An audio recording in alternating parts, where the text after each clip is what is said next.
So it's Monday. I'm wearing my "Don't Shoot Me, I'm Not a Deer" cap in solidarity with the Obsquatch. I don't know if he'll produce a video anytime soon with this cap. It's been an interesting few days. I have been sick. Not like this horrible thing, but just enough to sort of keep me down, to keep me out of the office. Fortunately, I didn't have to preach this past Sunday.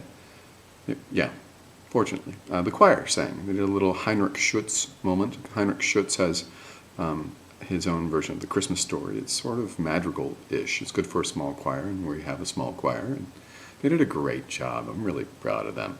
I wish I had been able to sing with them, but it's only been in the last, say, 36 hours that I've been able to speak at all. So, all right? So you sit silently and you wait. Usually on these Monday posts, I offer you something ridiculous, and you'll get something ridiculous. Me mopping the kitchen floor. Yeah, and I'm sorry about the camera angle. You get to see a lot of my butt, and there's not much there to brag about. But, ha! It's there for you anyway. Had to mop the floor. Last Sunday a week ago, was my observation at church, my observance at church of World AIDS Day. World AIDS Day was the previous Monday, so Monday 2 weeks ago. Or Monday, no, 2 weeks ago.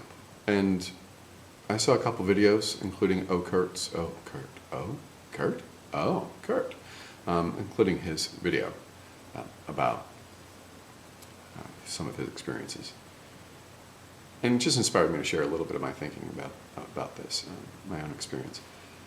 I'm a musician, first, I guess. No, simultaneously.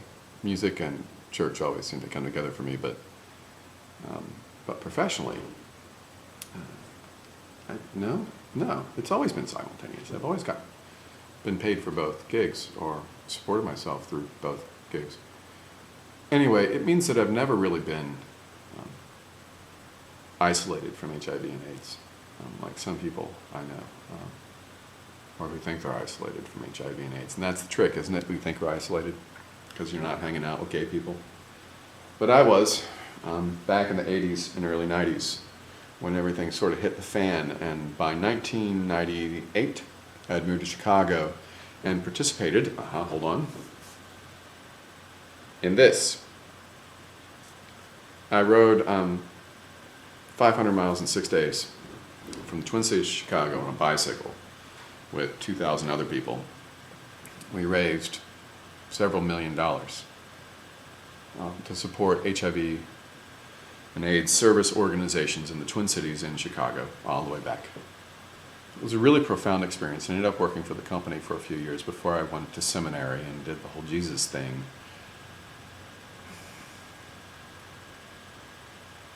The HIV AIDS pandemic, the global pandemic, is something I talk about probably too rarely. I preached on it. I'll put a link in the sidebar on this about the sermon, but I preached about the pandemic that's affecting South Africa. My church is a welcoming and affirming congregation, and what that means is that the debate about homosexuality doesn't really rage within our walls. We have openly gay members.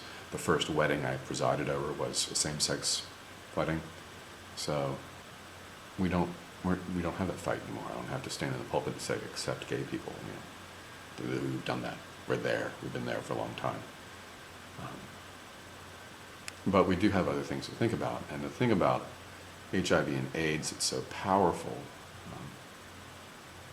We can't cure it. There are things like that, but there are lots of diseases we can't cure.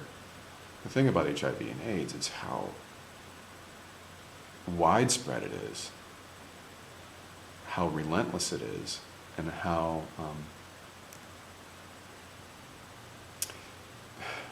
it offends the level of intimacy we desire to have with one another. I'm not talking about anonymous partners. I'm talking about human beings are human beings, and sexual expression is essential to who we are. It's not our only sense of identity, but it is a way, a principal way, a primary way of expressing who we are, how we love, how we care for one another. And so when that act of love, what we hope is an act of love, becomes an act of violence because you're ill and you don't know it. It becomes a place of fear.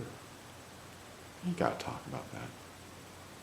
You gotta talk about the level of vulnerability that exists and how clearly HIV and AIDS demonstrates that vulnerability, how it infiltrates our lives, and how few people actually pay attention anymore. We have to be talking about it. We have to be talking about how it affects the global economy. We have to talk about all these things. Talk about it. Talk about how it frightens you. Talk about the people that you know and love who've been affected by this. Talk about why you don't want to talk about it. And then put a bunch of other stuff in the same list. And talk about that stuff too. Is it terrorism? Is it religion? Is it banking? Is it politics? Is it Afghanistan? Talk about that shit. I'm wearing an orange hat because I feel a little silly. But it's Monday on Tubedorks, and sometimes you have to branch out. You wasted a lot of time, but thanks for listening. I'll see you in a week. Toto Scriptor, everything fits.